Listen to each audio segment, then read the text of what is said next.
عثمان صاحب اس حوالے سے بھی کہیے گا کہ جو حالات ہیں پاکستان میں، حالات بہتر ہو رہے ہیں، پاکستان دہشت گردی کے خلاف بھی زیرو ٹالرنس پالیسی پہ ہے، فچ ریٹنگ کے حوالے سے بھی کہ پاکستان معاشی میدان میں بھی ابھرتا ہوا نظر آ رہا ہے، ایسے حالات میں بھارت کی جانب سے اس طریقے کا ایک پروپیگنڈا سامنے آنا، دوسرا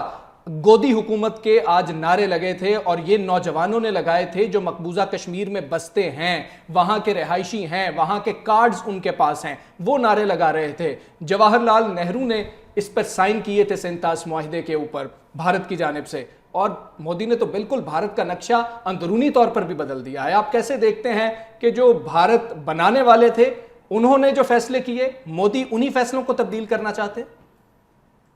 بات بالکل آپ کی ٹھیک ہے کہ آپ نے گزشتہ انتخابات، بھارت کے انتخابات میں مودی کی جو پرفارمنس دیکھی اور مودی نے جو نعرہ لگایا تھا کہ اس کی بار جو انہوں نے تمام مقبولیت کے ریکارڈ توڑنے ہیں، 300 نشستوں کا انہوں نے اعلان کیا کہ اس سے زیادہ ہم نشستیں لیں گے، لیکن آپ نے دیکھا کہ کانگریس نے جو ہے وہ گین کیا اور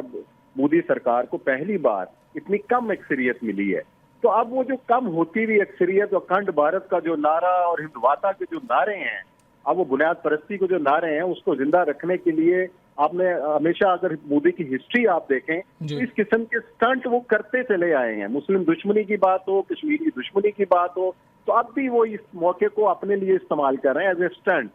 تو آپ یہ دیکھیے گا آنے والے دنوں میں اور چیزیں اس طرح کی بڑھیں گی، لیکن مسئلہ اب پھر وہی ہے کہ اب ہمارے جواب کا انتظار ہونا چاہیے کہ ہم اس حوالے سے کیا کرتے ہیں،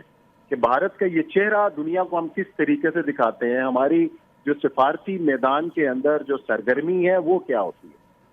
بالکل ٹھیک ہے عثمان صاحب، آپ ہمارے ساتھ ہی موجود رہیے گا۔ ہم پہلگام حملے کے بعد کی صورتحال کے حوالے سے ایک دفعہ پھر ناظرین کو یہ واضح کریں کہ بھارتی وزارت خارجہ نے سنتاس معاہدہ فوری طور پر معطل کر دیا ہے۔ سارک ویزا اسکیم کے تحت موجود تمام پاکستانیوں کو 48 گھنٹوں میں ملک چھوڑنے کا حکم بھی دیا ہے۔ بھارت کا واہگہ بارڈر بھی فوری طور پر بند کرنے کا اعلان سامنے آیا ہے۔ بالکل، سارک ویزا اسکیم کے تحت بھارت میں موجود تمام پاکستانیوں کو 48 گھنٹوں میں انڈیا چھوڑنے کا حکم دیا گیا ہے۔ بھارت کا واہگہ بارڈر بھی فوری طور پر بند کرنے کا اعلان کیا جا چکا ہے بھارت کی جانب سے، اور بھارتی وزیراعظم کے زیر صدارت کابینہ اجلاس کے بعد ترجمان وزارت خارجہ کی بریفنگ سامنے آئی، جس میں انہوں نے یہ کہا کہ تمام پاکستانیوں کے بھارتی ویزے کینسل کر دیے ہیں۔ پاکستان کے نیوی اور ایئر فورس کے اتاشی کو ناپسندیدہ شخصیات قرار دیا گیا ہے۔ بھارتی دفاعی اتاشی کو پاکستان سے واپس بلانے کا اعلان بھی کیا جا چکا ہے۔ بھارتی دفاعی اتاشی کو پاکستان واپس بلایا جائے گا۔ بھارتی ہائی کمیشن میں عملے کی تعداد بھی کم کرنے کا فیصلہ کیا گیا ہے انڈیا کی جانب سے،